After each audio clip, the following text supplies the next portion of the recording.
Run for it. Understanding the phrase. Hello, dear viewers. Today we're going to dive into a common English phrase that you might have heard in movies, read in books, or come across in everyday conversation. Run for it. Whether you're a beginner or an advanced English learner, understanding phrases like this is key to sounding natural in English.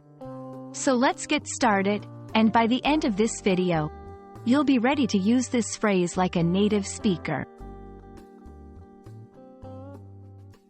When we first hear, run for it, we might imagine someone physically running, right?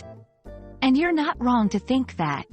At its core, the phrase suggests immediate, urgent action, usually running as fast as possible towards or away from something. It's as if you're in a sports game, and the coach shouts, "Run for it," urging you to dash toward the goal line. But as with many English phrases, run for it isn't always about literal running. Figuratively, it means to take a chance or seize an opportunity, often when there's some risk involved. For example, if someone sees a sudden chance to achieve something, like grabbing the last slice of pizza before anyone else, they might run for it by acting quickly. Let's look at how run for it can be used in various sentences. 1. In a chase scene, when the guards weren't looking, they decided to run for it. 2. Taking a risk. I wasn't sure if the job offer would still be available tomorrow, so I decided to run for it and accepted it on the spot. 3. Attempting to escape. As soon as the door opened, the cat made a run for it, darting outside. Notice how in each context, the phrase conveys a sense of urgency and immediate action.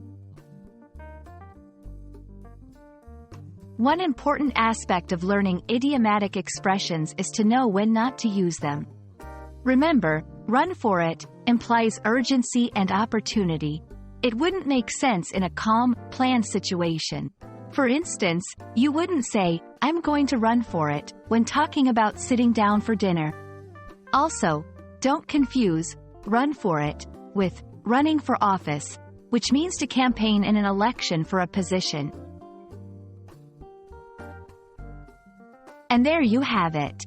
You now know how to use the phrase run for it like a pro, both literally and figuratively. Remember, learning English phrases can be fun, and using them correctly is even more rewarding. I hope this video has been helpful. Keep practicing, and don't hesitate to run for it in your conversations. Until next time, happy learning!